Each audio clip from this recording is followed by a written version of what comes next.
de Zacarias, capítulo 9, versos 11 e 12. Zacarias,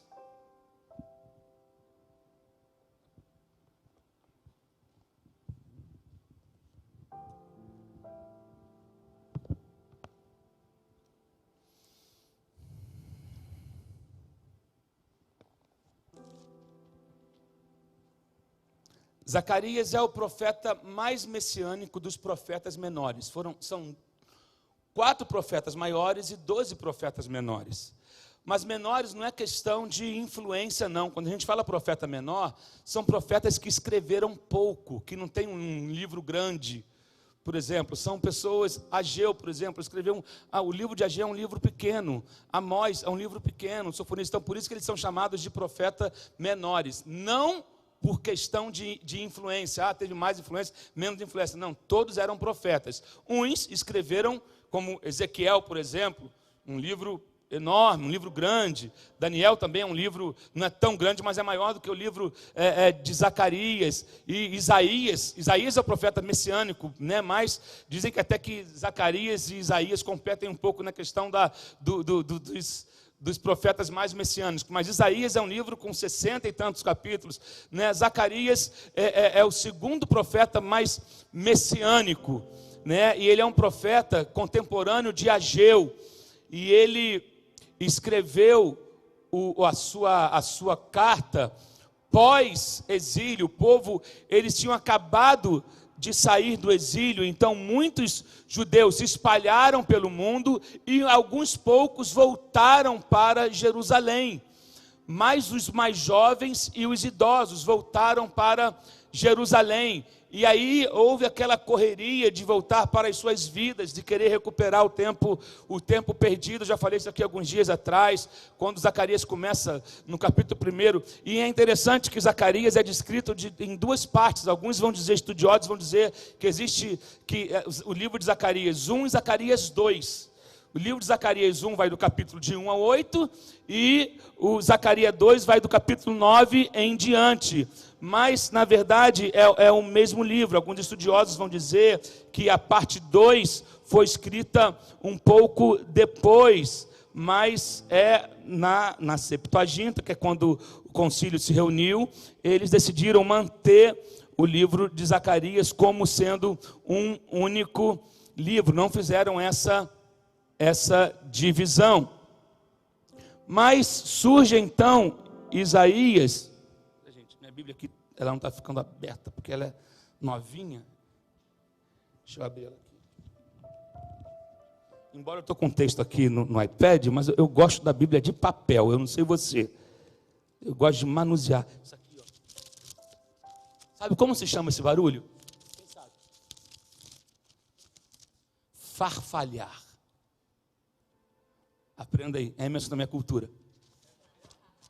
Farfalhar. Eu gosto do farfalhar das páginas. Não é gostoso ouvir esse barulho quando a igreja está cheia? As pessoas estão aqui e começam. Abra sua Bíblia e começa. É melhor do que o negócio do iPhone. Ajuda, mas, né? Se acaba a bateria, a gente está na água. Essa aqui não acaba a bateria. Então, Zacarias é levantado para trazer um povo para um despertamento. Por quê? Antes eles estavam na Babilônia. Deus vai e cumpre a promessa de tirar da Babilônia. Aí eles tiram da Babilônia. São tirados da Babilônia. Aí começam a se espalhar. Os judeus vão se espalhando e uma parte volta para Jerusalém. Só que eles voltam para Jerusalém, mas começam a cair nos mesmos erros. De o quê? De não se voltar para Deus. De construírem suas casas, recuperar o tempo perdido. Não, eu fiquei muito tempo no exílio, agora eu quero recuperar o tempo perdido, eu quero construir, eu quero investir, eu quero empreender, eu quero tudo. Ok, e a casa de Deus, ela foi sendo deixada de lado. Não só a casa de Deus, mas a presença de Deus, a própria busca por Deus foi sendo deixada de lado. Mas aqui, no verso 9, no capítulo 9, né, no início do capítulo 9, do verso 1 até ao verso 8, ele vai trazer uma advertência contra um julgamento sobre os inimigos de Israel. Mas, a partir do verso 9, ele começa a falar sobre a vinda do rei de Sião. Então aqui já é uma descrição clara de Cristo. Veja bem, Zacarias, anos e anos antes, de Cristo se manifestar, ele já falando do Messias, porque profetas enxergam lá na frente, Então ele vai dizer aqui a partir do verso 9, eu vou ler a partir do verso 9, que diz: alegrem-se muito, cidade de Sião, exulte Jerusalém. Eu quero que você entenda, quem é Sião hoje? Nós somos Sião, nós somos Jerusalém, nós somos a Jerusalém de Deus, amém, queridos? Você entende isso? Na escola dominical a gente aprende isso, nós somos a Jerusalém de Deus. Então essa palavra aqui se aplica a você. Eis que o seu rei vem a você, justo e vitorioso. Olha aqui a descrição lá do que aconteceu quando Jesus chora por Jerusalém, quando ele manda pegar um jumentinho. Olha como é que já dizia, querido, isso aqui tem anos, tipo 500, 600 anos antes de Cristo que Zacarias escreveu isso. Olha só o que ele já falava: eis que o seu rei vem a você, justo e vitorioso, humilde e montado num jumento, um jumentinho, cria de jumenta. Ele destruirá os carros de guerra de Efraim. E aí eu me lembro já do Salmo 46. Ele destruirá os carros de guerra de Efraim, e os cavalos de Jerusalém, e os arcos de batalha serão quebrados. Ele proclamará paz às nações, e dominará de um mar a outro, e do Eufrates até os confins da terra, do rio Eufrates, Quanto a você, e aí eu quero esses 2 versículos deixar para você aqui, e nós vamos meditar sobre eles, esses 2 versículos nessa manhã. Quanto a você, por causa do sangue da minha aliança com você, libertarei os seus prisioneiros de um poço sem água. Olha o verso 12, preste atenção no verso 12. Voltem a fortaleza, ó prisioneiros da esperança, pois hoje mesmo anuncio que restaurarei tudo em dobro para vocês. Amém? Voltem à fortaleza, ó prisioneiros da esperança. Voltem à fortaleza. Uma coisa eu quero que você entenda. Primeira coisa, o significado do nome Zacarias. Se você não sabe, você pode anotar aí. O significado do nome Zacarias é: o Senhor se lembra.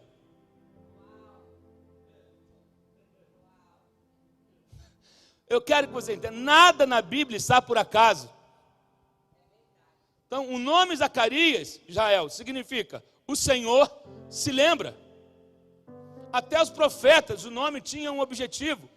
Então, eu quero que você entenda a primeira coisa logo nessa manhã: o Senhor não se esqueceu de você, o Senhor se lembra. Não ache você que Deus está indiferente. O Senhor se lembra, o Senhor se lembrou de você, o Senhor tem lembrado de você. Você não está desamparado, você não está sozinho, você não foi deixado para morrer no deserto. O Senhor se lembra. Essa manhã a palavra de cara é essa: Zacarias, o Senhor se lembra de você. Deus se lembrou do povo e trouxe uma palavra de esperança para aqueles que estavam se sentindo sem esperança. Aquele povo que havia se acostumado a uma vida de escravidão, uma vida de prisão. Ele está dizendo: eu tenho uma transferência para vocês essa manhã. Já viu quando a gente fala, tantos presos foram transferidos para tal presídio essa manhã? Eu quero dizer que hoje Deus marcou o dia da sua transferência. Meu Deus, que saudade da igreja falando. Deus marcou o dia da sua transferência hoje. Você vai entender. Primeiro ele fala para um povo aqui que está vivendo como se estivesse em covas, como se estivesse num poço sem água. Em algumas versões vai dizer literalmente a palavra cova. Vocês que estão vivendo em covas, libertarei vocês, prisioneiros de uma cova sem água, de um poço sem água.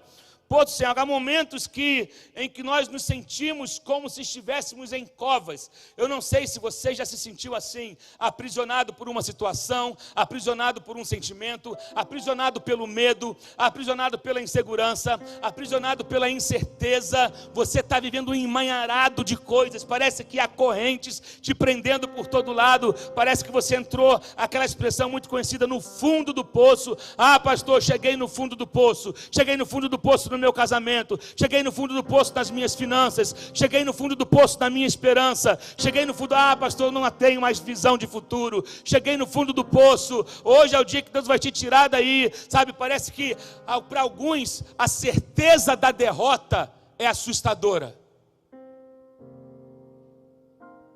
A certeza da derrota. Estão sem perspectiva de sobreviver, estão sem perspectivas de futuro, estão algemados nos seus sentimentos e na sua situação, estão se sentindo acorrentados. Eu quero que você identifique qual tipo de cova que você está vivendo. Em qual tipo de poço que você está? Pastor, estou no poço do medo, estou no poço da angústia, estou no poço da alma oprimida e deprimida, eu estou no poço da depressão, eu estou no poço da indiferença, eu estou no poço, não sei qual é, eu estou no poço, eu estou à beira de ver a minha casa ruir, eu estou no poço do medo de ver a minha casa ser destruída, eu estou no poço da incerteza em relação ao meu futuro. Eu estou nessa cova, eu não consigo enxergar nada, eu não consigo ter perspectiva de nada, eu estou no poço da infelicidade, eu não tenho mais alegria, eu estou no poço do pavor, eu estou no poço do pânico. Que tipo de cova você está vivendo? Lembra que o Senhor dos senhores, o rei de Sião, ele disse aqui: eu libertarei vocês, eu libertarei os seus prisioneiros. Primeiro, você precisa entender, Deus conhece os que estão em prisões, Deus conhece aqueles que estão habitando em covas, Deus não está ausente na nossa dor, e Ele tem poder para libertar qualquer prisioneiro. E aí eu te pergunto, quem pode escravizar a quem Deus libertou? Pelo amor de Deus, quem pode escravizar a quem Deus libertou? Ninguém pode escravizar quem Deus libertou. Se pois o Filho vos libertar, verdadeiramente sereis livres, e conhecereis a verdade, e a verdade vos libertará. Não é só a verdade que liberta, você precisa conhecer a verdade, você precisa se vestir dessa verdade. Mas ele diz aqui: eu vou libertar. Isso aqui não é um talvez, isso aqui é uma afirmação, é uma expressão afirmativa do rei de Sião, dizendo: eu libertarei os seus prisioneiros, eu libertarei você que está vivendo em prisões hoje, eu libertarei você que está vivendo em covas hoje, eu vou te tirar daí. Por quê? Por causa do sangue da minha aliança. Está aqui escrito no versículo: quanto a você, por causa do sangue da minha aliança. Eu quero que você entenda que a libertação é fruto de um pacto. A libertação, ela nos foi garantida porque ela é fruto de um pacto. Aqueles que conhecem o poder do sangue de Jesus já não são mais prisioneiros. Já não são mais prisioneiros.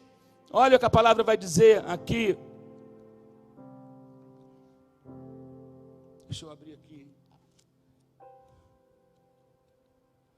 Meu Deus. Aleluia.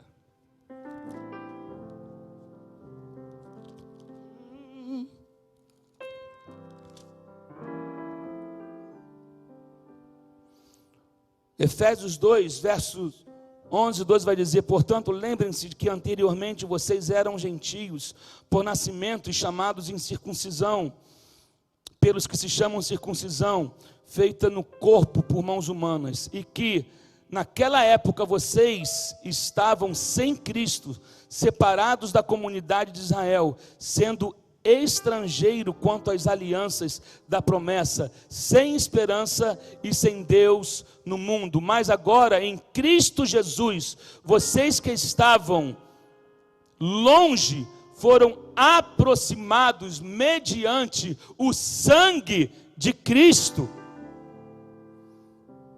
Nós estávamos sem esperança, nós estávamos entregues a todo tipo de incerteza e insegurança, até que Jesus vem e cumpre, faz um pacto, cumpre o pacto dele, feito com o Pai, selado com sangue na cruz do Calvário, e através desse pacto nós fomos chamados para a liberdade.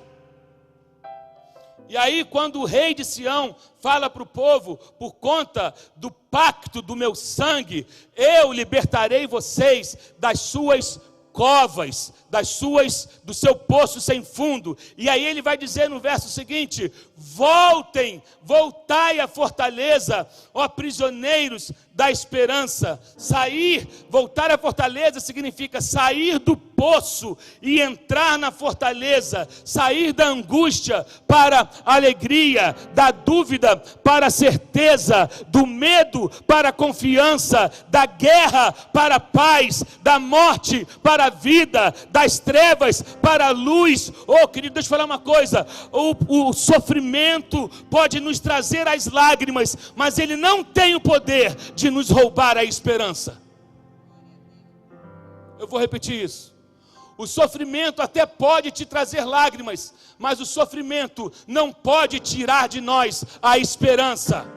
Eu posso chorar, eu posso ficar triste, mas uma coisa eu não fico: sem esperança, porque a minha esperança está firmada no Senhor, que fez os céus e a terra, e que não é abalado. Ele não se intimida, ele não foge de luta, ele não perde batalha, ele continua sendo Deus que cuida de mim. Agora, não basta você sair de onde está, se você não entrar em Cristo. Se você sai de um lugar desse e fica vagando por aí, você fica vulnerável. Você precisa sair dessa cova, sair desse poço e entrar em Cristo. Como falar de esperança quando não se tem esperança? Uma pessoa que tem esperança, guarde isso, uma pessoa que tem esperança é aquela que decidiu não desistir. Eu vou repetir. Uma pessoa que tem esperança é alguém que decidiu não desistir. Será que eu estou falando com alguém aqui nessa manhã que já tinha decidido desistir? Eu vou desistir, pastor. Eu vou desistir desse casamento, eu vou desistir da minha carreira, eu vou desistir dos planos que eu tinha feito, eu vou deixar tudo de lado. Não, nós não somos daquele que desistimos.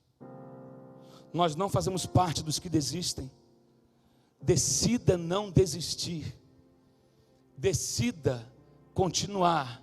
Decida aguardar o livramento e a provisão do Senhor. Agora, mais importante do que a esperança é a fortaleza. Oh, meu Deus.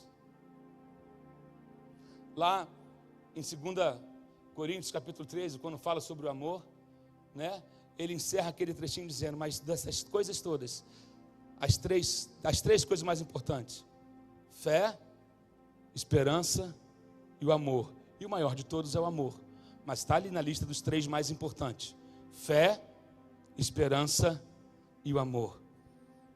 A fé gera a esperança. A fé te leva a uma esperança. A esperança é produzida pela fé. E quando você entende que a fé produz a esperança, você começa a esperar no Senhor. Não no homem. Não no que o governo pode fazer. Não no que o homem pode fazer, mas sim no que o meu Deus está fazendo no meio desse processo. Quando a fé produz esperança, você espera no Senhor. Voltai à fortaleza. O interessante, só pode voltar quem saiu. Se ele fala para voltarem, é porque um dia estiveram. Esse momento é um momento de retorno. Eu falei isso desde o começo. Esse é um momento, Zacarias fala isso no primeiro capítulo. E você sabe que eu sempre tenho falado da importância de nós voltarmos para o Senhor antes de irmos. Muitas pessoas nunca nem entraram na fortaleza, elas apenas tiveram acesso, tiveram contato com o Senhor da fortaleza, mas não entraram nela e saíram tocando as suas vidas. Outros estiveram já dentro da fortaleza e saíram e abandonaram e nunca mais regressaram. Então o rei diz: ei, voltem à fortaleza. Você que saiu, você que tocou a sua vida, você que tentou fazer um monte de coisa, você que abandonou a fortaleza, agora é tempo de voltar. Volta quem pode te dar força, volta quem pode te proteger, volta a quem tem cuidado de você, volta a quem pode te dar ânimo, volta a quem é a tua provisão, volta para aquele que não falha, volta àquele que te protege. Só seremos realizados em Cristo. E a nossa fé mantém a nossa esperança até que a resposta chega. A nossa fé alimenta a nossa esperança até que o sobrenatural aconteça. A nossa fé mantém a nossa esperança até que o milagre chegue. A nossa fé mantém a nossa esperança até que a provisão chegue. A nossa fé mantém a nossa esperança até que o casamento é tratado, é reconciliado. A nossa fé mantém a nossa esperança até que os nossos filhos sejam restaurados. A nossa fé mantém a nossa esperança. E lembra, a vida é cíclica, sempre tem algo acontecendo, sempre temos desafios à nossa frente, mas eu tenho uma fé firmada num Deus que é o autor da fé, que alimenta a minha esperança e que no meio desse processo, esse casamento da fé com a esperança, ele gera o sobrenatural.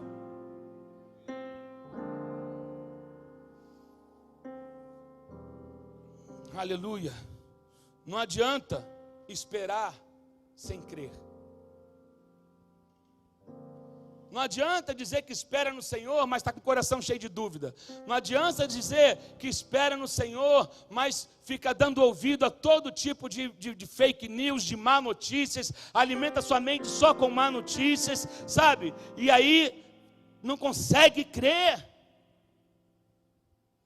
O que começa com a fé, passa pela esperança e se alcança a promessa. Alguém está entendendo isso? Que começa com a fé, passa pela esperança e te leva até a promessa. A Bíblia vai dizer que Abraão creu, mesmo quando não tinha motivos para crer. Abraão, contra a esperança, em esperança, creu. Interessante, porque tem dois tipos de esperança. Abraão creu em esperança, creu contra a esperança. Qual é essa esperança que era contra, que ele fala aqui? A esperança do homem. Porque na esperança do homem, Abraão jamais poderia gerar um filho.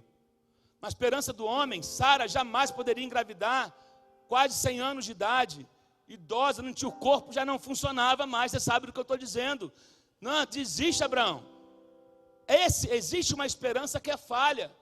De repente as pessoas falam para você, você ainda espera naquilo e desiste. Essa é a esperança do homem. Então Abraão decidiu alimentar a esperança dele em Deus e crer contra essa esperança falida do mundo. Tem gente que fala, eu não acredito que a minha casa pode dar certo, eu não acredito mais que os meus negócios vão dar certo, eu não acredito mais que eu vou me reerguer, porque o cenário político, o cenário financeiro é o pior de todos. Você está olhando baseado na esperança humana, mas vamos aprender com Abraão a crer no Deus que fez os céus e a terra, em crer contra a esperança mundana. Porque a esperança no homem decepciona, mas a esperança em Deus não falha. Amém, queridos? Está comigo aí? E aí,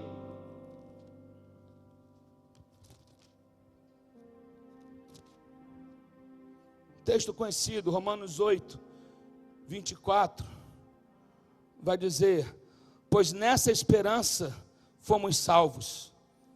Mas a esperança que se vê não é esperança.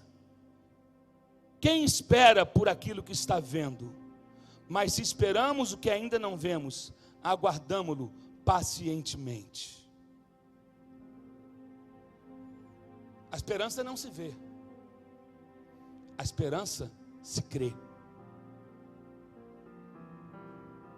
Eu creio, ainda que não esteja acontecendo nada, eu creio, ainda que pareça que esteja piorando, eu creio que dias melhores virão, eu creio que eu viverei o bem do Senhor na terra em que eu estou vivendo, eu creio que a minha família viverá o bem do Senhor, eu creio que a minha casa viverá o bem do Senhor, porque não terminou, e Deus não mentiu a meu respeito, e eis que não falha o guarda de Israel, eis que Ele não dorme, que Ele não se esqueceu de mim, eis que Ele continua cuidando de mim. Deus é bom em todo tempo. Eu viverei o melhor do Senhor, eu viverei o bem do Senhor, a minha casa experimentará o bem do Senhor, a minha vida financeira experimentará o bem do Senhor, o favor do Senhor. Eu não enxergo nada, mas eu creio que Deus está fazendo.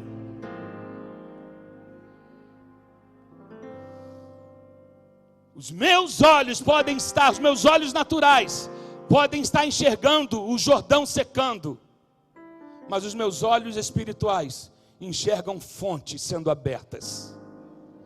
Oh meu Deus, há uma cachoeira de provisão, uma cachoeira de glória, uma cachoeira de unção vindo. Foi isso que aconteceu. Elias experimentou ver o Jordão secar, mas Deus falava com ele: agora levanta que eu estou usando uma viúva para sustentar você. Deus não deixou faltar nada para Elias, e Deus não vai deixar faltar nada para você. Aleluia! Romanos 12:12 vai dizer: alegrem-se na esperança, sejam pacientes na tribulação e perseverem na oração. Meu Deus, será que a gente está colocando isso em prática?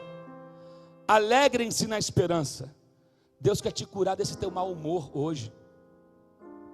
Porque você não pode ouvir uma palavra dessa, ler uma palavra dessa e continuar mal-humorado, resmungando, falando mal de tudo e de todos o dia todo.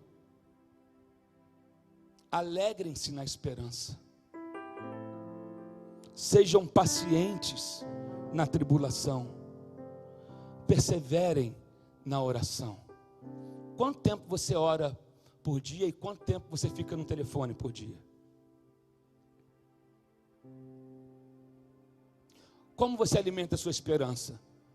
Com notícias ou com a palavra e com oração? Me diz como você gasta o seu tempo nessa quarentena e eu vou te dizer o que tem no seu coração. É fácil. Se você for fazer um exame de sangue, no exame de sangue, o médico vai te dizer o que você tem comido. Se Deus viesse fazer um exame na gente, o que o nosso exame revelaria?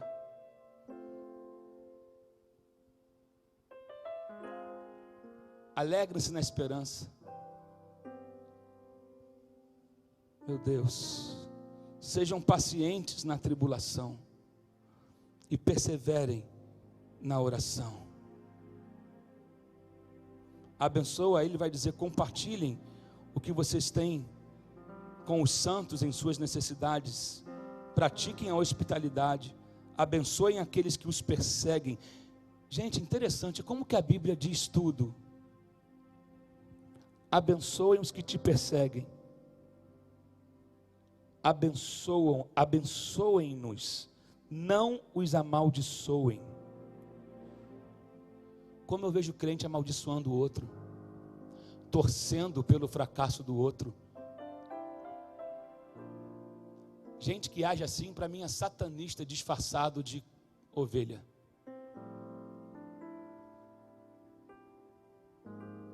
Desculpa o termo, se pode ter parecido pesado, mas não tem meio termo. Ou eu sou dele, ou eu sou de Deus, ou eu sou do outro lado. Não tem neutro nessa história. Não tem neutro nessa história. A minha oração é para que a sua esperança espere na fé. Comece a se enxergar fora desse poço. Comece a fazer planos para o que você vai fazer quando passar esse momento. Comece a sonhar com você fora da cova. Eu quero que você entenda uma coisa. Vai parecer um paradoxo isso aqui, mas olha, chegou a hora da troca de prisão. Falei no começo. Hoje é o dia da sua transferência. Mas você vai sair de um lugar onde você estava atado para um lugar que vai te dar proteção, liberdade, sonho e esperança. Olha, voltem à fortaleza, ó prisioneiros da esperança. Sai desse poço. Eu estou mandando uma comitiva hoje, arrancar você desse poço e te levar para um lugar de esperança. Voltem à fortaleza, prisioneiros da esperança. Você não mais será prisioneiro do medo, você não mais será prisioneiro das incertezas, não mais prisioneiro do ódio, não mais prisioneiro da angústia, mas prisioneiro da alegria, do amor, da fé, da esperança, da salvação. É esse tipo. Como diz a música da Ariane, eu prefiro ser prisioneiro de Deus do que escravo dessa vida e dos prazeres desse mundo, cativo, refém. Prisioneiro de Deus eu sou, por amor e opção. Eu prefiro ser prisioneiro de Deus. Chegou o dia da troca de prisão, chegou o dia da tua transferência. É hoje. Precisamos entrar em Cristo. A Bíblia vai dizer que a esperança que se retarda deixa o coração doente, mas o anseio satisfeito é a árvore da vida. Chega. Deus está te tirando de uma esperança falha para te levar para um lugar onde a esperança não te decepciona. Hoje é o seu dia. Muitos começaram crendo, mas pararam de crer. E aí se tornaram prisioneiros da incredulidade. O pior tipo de crente que tem é o crente incrédulo. O crente incrédulo é pior do que aquele que não conhece Jesus ainda. Você sabia? Pior para tratar, pior para cuidar é crente incrédulo. É o crente que é de carteirinha, membro de igreja, mas ele não tem fé, ele não tem esperança, ele não crê na palavra, ele não vive de acordo com a palavra. Volte a crer. Você que era prisioneiro da incredulidade, volte a ser prisioneiro da fé. Prisioneiro da fé. A esperança não pode vir primeiro que a fé, porque quando a esperança vem primeiro, ela te empurra para crer num monte de coisa. A esperança vem primeiro, você começa a ter fé num monte de gente, num monte de coisa, num monte de situação. Mas quando a fé vem primeiro, ela te leva a uma esperança que não falha. Quando a fé vem primeiro, ela te leva a uma esperança que não falha. Vou te falar uma coisa. Volte ao tipo de fé que vai te levar a um lugar onde a sua esperança vai funcionar. E esse lugar é Jesus. A fortaleza não é um lugar.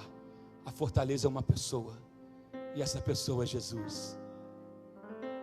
Essa pessoa é Jesus. A fé é a evidência. E a esperança é a expectativa das coisas que não se veem. A fé gera a esperança. A fé gera a esperança. Então, você precisa ter paciência, como foi falado aqui no livro de Romanos 12:12. paciência para suportar aquilo que nos sobrevém. Jesus é a fonte da nossa esperança. Essa esperança, ela vem dele, ela existe por causa dele e ela está nele. Jesus, ele é a própria substância e o alicerce da nossa esperança. Voltai à fortaleza. Vou ler 3 versículos e vou orar com você. Isaías 57:15. Pois assim diz o alto e sublime, que vive para sempre, cujo nome é santo. Habito num lugar alto e santo, mas habito também com o contrito e humilde de espírito, para dar novo ânimo ao espírito do humilde e novo alento ao coração do contrito. Aleluia. Isaías 61:7. Em lugar da vergonha que sofreu, o meu povo receberá porção dupla, e em vez da humilhação, ele se regozijará em sua herança, pois herdará porção dupla em sua terra, e terá alegria eterna. No lugar da tua vergonha, haverá dupla honra. Eu quero que você, se você acha que está sendo envergonhado agora, se você acha que está perdendo agora, tudo que Deus restitui, vem em dobro. Tudo que Deus reconstrói, vem em dobro. Deus vai surpreender você que achou que teve perdas. Deus tem algo, bênçãos incalculáveis para a tua vida. Ah, querido, Deus vai surpreender você. E aí eu fecho essa palavra com Romanos 15:13, que diz que o Deus da esperança os encha de toda alegria e paz, por sua confiança nele, para que vocês transbordem de esperança, pelo poder do Espírito Santo. Aleluia! Aleluia! Deus de toda a esperança, Deus que renova a força do cansado, Deus que nos faz sonhar, Deus que nos libertou de covas, de poços profundos. Querido, é isso, comece a sair desse lugar agora, em nome de Jesus. Você está sendo transferido do lugar do medo para o lugar da esperança, do lugar da guerra para o lugar da paz. Há uma transferência agora, sabe, a tua carta de transferência chegou, é hora de sair daí, sai dessa algema, sai dessa corrente, acabou o tempo de algema, acabou o tempo de corrente, acabou o tempo do medo, acabou o tempo desse peso de angústia. Volta para a fortaleza, volta para o lugar onde você estará seguro. A presença dele é o lugar de maior segurança, o lugar mais seguro da face da terra se chama Jesus. Aleluia, aleluia. Eu espero em ti, eu confio em ti, eu sou prisioneiro da esperança, não pertenço ao medo, não pertenço ao medo, não pertenço ao pavor. Eu já decidi crer em ti. Eu creio contra tudo e contra todos. Eu não ando pelo que o mundo diz. Houve um sangue derramado, houve um pacto na cruz, e eu estou liberto pelo sangue de Jesus. Prisioneiro da esperança sou, prisioneiro da esperança sou. Aleluia. Voltai à fortaleza, voltai ao lugar de onde você nunca deveria ter saído. Isso, saia. Isso, faz um sinal profético com as suas mãos, das correntes sendo tiradas do seu peito, do seu coração, da sua mente. Se enxergue no futuro, se enxergue no futuro. Tentaram me cegar, roubar de mim a minha fé. Me disseram que eu não ia conseguir.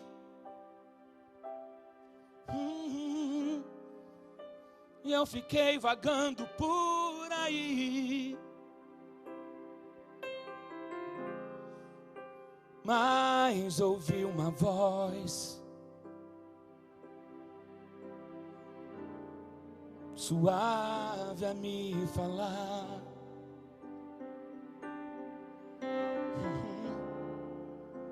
Eu tirarei você desse poço, porque eu tenho uma aliança, e eu velo pela minha palavra, e eu não desisti, ela continua de pé, a minha palavra continua de pé. E diz assim: voltai, voltai, voltai à fortaleza, ó prisioneiros da esperança. Voltai, oh, voltai, volte a crer, volte a sonhar. Aleluia, volte a crer, volte a sonhar nessa manhã. Acabou o tempo da prisão, desse tipo de prisão. Escolha ser prisioneiros da esperança. Isso, prisioneiro da esperança. Uma esperança que nada pode, ainda que falem, você é doido, eu creio. Você não vai conseguir, Deus diz o contrário. Ah, você é maluco, ok. Ei, você tem que se tornar surdo para as críticas e para os incrédulos. A fé começa quando eu tapo os ouvidos. É quando eu ouço o que Deus me disse, e isso vai ser o meu guia. O que Ele diz a meu respeito é o que vai conduzir a minha vida. É o que Ele diz a meu respeito que vai alimentar a minha esperança. E é esse prisioneiro que eu serei. Prisioneiro da esperança, prisioneiro da fé. Não do medo, não da incerteza, não da angústia, não do mau humor, não do ódio, não. Essas algemas foram quebradas hoje, em nome de Jesus. Receba essa palavra no teu coração agora. Está feito, em nome de Jesus. Amém? Obrigado pela tua palavra, Deus, porque o Senhor nunca falha, o Senhor sempre cumpre, em nome de Jesus.